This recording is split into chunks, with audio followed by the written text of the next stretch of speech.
I was having a conversation with someone yesterday about how quickly time flies. Here we are in the month of February already. You want to really think about how quickly time flies? Can you believe that this is the 10th year for the Chattanooga Marathon? I had a hard time believing it, but Hannah Hammond, who's here today with Chattanooga Tourism, along with Michelle Vanderboss, were saying, yep, in fact, it's 10 years. Y'all are kind of celebrating big, so good to see you both. Yeah, thanks for having us. I mean, it makes sense. Chattanooga has always been such a runner's town, and then here we are, this scenic area. It makes sense that people would want to flock here to run our course, but people have really sought this out over the years, haven't they, Hannah, from far and wide? Absolutely. Yeah, this is a community favorite, and yeah, we are celebrating big this year, but our course is beautiful. I'm not a runner, Michelle is. She knows how beautiful the course is. I just get to enjoy it and watch everyone and cheer everyone on. Well, I used to be a runner. We were having a bit of a conversation earlier, and I would go to the downtown Y, and I ran the bridges. Oh, wow. Yeah. We were talking about being a solitary runner versus a group runner. I was definitely the solitary runner. You are too. I am too, yes. For me, it was a time, though, to kind of get in my own head and reflect and think. You add that beauty of the course to it, and it's a win-win. Absolutely. Absolutely. Yes. It's really a time to think about what's going on, just think about work on yourself and have a good time. So is that a surprising thing? We'll talk about the weekend itself because the marathon is March, what, 1st and 2nd? Yes. So we'll tell you all the things you can do to enjoy and to bring out the kids and all of it. But is that ever surprising for people that here are these throngs of runners and yet they each run the course in their own way, and many of them are in that self space? Yeah, definitely. And so along the course, you're going to go downtown, you're gonna see, you know, restaurants and shops and stuff, but one thing that I really love is all the public art that you're gonna pass by. And so, you know, and it's a different experience for everyone. Of course, you're gonna see the water, you're gonna see the mountains, and, you know, while you're running, you're supporting our community. Yeah. So it's just a fun experience and way to support. So I mentioned that y'all are having big things this year for the 10-year anniversary. One is a new course, right? A 10K? Yes. Yes, so in celebration of our 10-year, we added a 10K. So we've seen some really good feedback about it.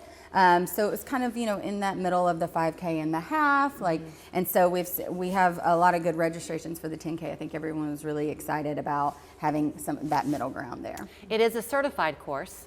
It is. So is that one of the reasons, Michelle, do you think that runners from all over the country, and I guess the world too, are coming here? I think it is. I think it is a combination of the certified course and just how beautiful Chattanooga is and everything that we have to offer other than just the race, the whole experience with the expo and everything else. So let's talk about that expo. Is that the Friday part of it? Is that on Friday? It is Friday, Saturday, and Sunday, so it's all weekend. Okay. Yeah.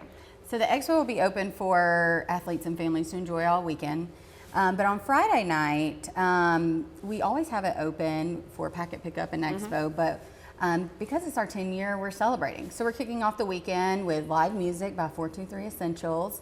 We're adding a new beer garden in the expo area. So it's all gonna be family friendly. We'll have games, we'll have merchandise out for people. So it'll be a really fun time just to, you know, kick the weekend off and start celebrating. You do want this to be as community focused as it can be, so you always have a way to include the kids and kind of the non-runners, the novice runners as well. So though it is that qualifier, half marathon and marathon, you don't have to run that. You can go, what, as little as a mile or a 5 mile, a 5K? Yep, we have a 1 mile kids fun run. Yeah. So, yeah. Yeah, so anyone, I mean, that's free, so we want the kids to come out. And a lot of times, like, parents will do 5K or maybe even all the way up to the marathon, and then the kids are able to enjoy their fun run. And on Saturday, when the kids' fun run is happening, we have the kids' fun zone. That will be in addition to the expo with, you know, face painting and bubbles and stilt walkers. So it's really fun. And Louis the Lookout will be there to start the kids' fun run race. So he's always a favorite. It's interesting when you go around and we have a chance to talk with people who've chosen to move here from other parts of the world, actually, when they come on 3+U. Y'all do the same thing with Chattanooga Tourism, and you never know what gets somebody in the door to first fall in love with the area. This may very well be the thing. Right, absolutely. Yeah, we had some really great international athletes that came last year. We're expecting more this year, and like Michelle mentioned, I mean, once they're here, they enjoy the race, but then they enjoy our city. So they're able to, you know, experience our attractions and our culture and you know, stay for a little bit longer. Is it kind of a fun spectator sport too? If people watching aren't planning to participate, can they still come and cheer? Yeah, we have a lot of local surroundings activations on course. So we have a DJ at Monte, for example. We have more on course activation to where people can go and cheer on all the runners. Okay. So we try to activate the course. If you do want to run, here's where you can sign up. There are still some spots. There's still plenty of room. Yes. You just go to what? Visit Chattanooga.com? You can go to ChattanoogaMarathon.com, Okay. and there you'll see all the races you can sign up for. We also have maps there too, so everyone can look at the maps. And so if they just want to, if they're in the neighborhood and want to cheer people on, they'll see if they're on the route as well. So if okay. they just want to cheer on, we also are still looking for volunteers. So if anyone wants to volunteer, they can find that information on ChattanoogaMarathon.com as well. Well, congratulations on 10 years. Thank Thank you. you.